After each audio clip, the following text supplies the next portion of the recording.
नमस्कार। आज बात करते हैं एक ऐसे त्योहार की जो रंगों, खुशियों और एकता से भरा हुआ है। जी हाँ, होली।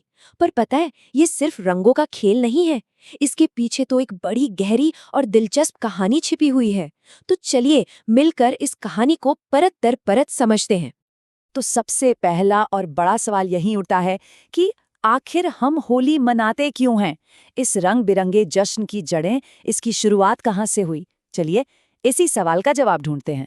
होली का जो कनेक्शन है ना, वो एक बहुत ही पुरानी पौराणिक कथा से है। ये एक ऐसी कहानी है जो हमें अच्छाई और बुराई के बीच की उस लड़ाई के बारे में बताती है जो सदियों से चली आ रही है। तो कहानी शुरू होती है एक बहुत ही पावरफुल लेकिन घमंडी राजा से। नाम था उसका हिरण्यकश्यप। अब उसे अपनी ताकत पर इतना ज्यादा गुमान हो गया था ना कि उसने सीधे सीधे हुक्म सुना दिया कि आज से कोई भगवान भगवान की पूजा नहीं करेगा, पूजा होगी तो सिर्फ और सिर्फ उसकी। लेकिन मजे की बात देखिए, उसी राजा का बेटा था प्रहलाद। और प्रहलाद वो भगवान विष्णु का बहुत बड़ा भक्त था और वो अपने पिता का ये हुक्म मानने को बिल्कुल तैयार नहीं था। और बस यहीं से शुरू हुआ एक बाप और बेटे के बीच का टकराव। एक तरफ था घमंड और सत्ता का जोर, तो दूसरी तरफ थी सच्ची आस्था और भक्ति। हिरण्यकश्यप ने प्रहलाद को डराने की, धमकाने की, मनवाने की हर कोशिश कर डाली, लेकिन प्रहलाद की भक्ति टस से मस नहीं हुई।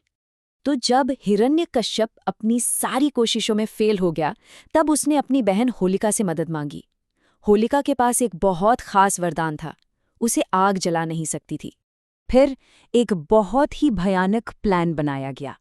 ये तय हुआ कि होलिका प्रहलाद को अपनी गोद में लेकर जलती हुई आग के बीच में बैठेगी। प्लान ये था कि होलिका तो अपने वरदान की वजह से बच जाएगी, लेकिन प्रहलाद जलकर राख हो जाएगा। लेकिन कहानी में ट्विस्ट आ गया।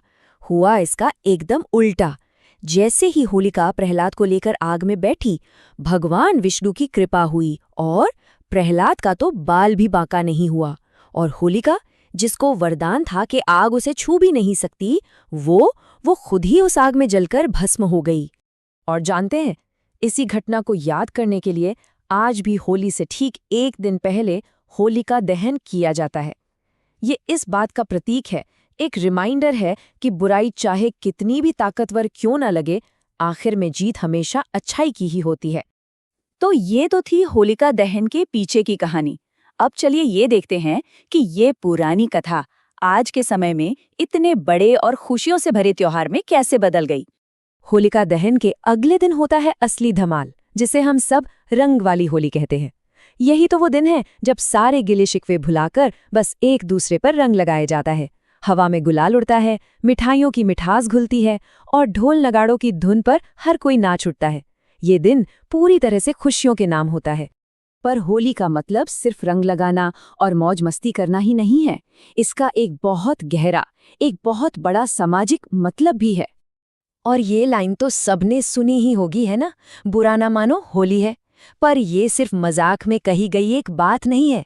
असल में ये एक मौका है, एक आवाज है कि चलो पुरानी कड़वाहटों को भूलते हैं, एक दूसरे को माफ करते हैं और एक नई शुरुआत करते हैं। सही मायनों में होली खुशी और एकता का एक बहुत पावरफुल सिंबल है। ये वो दिन है जब लोग अपने सारे मतभेद, अपना सोशल स्टेटस, सब कुछ भूलकर बस एक ही रंग में रंग जाते हैं। वो रंग है खुशी का।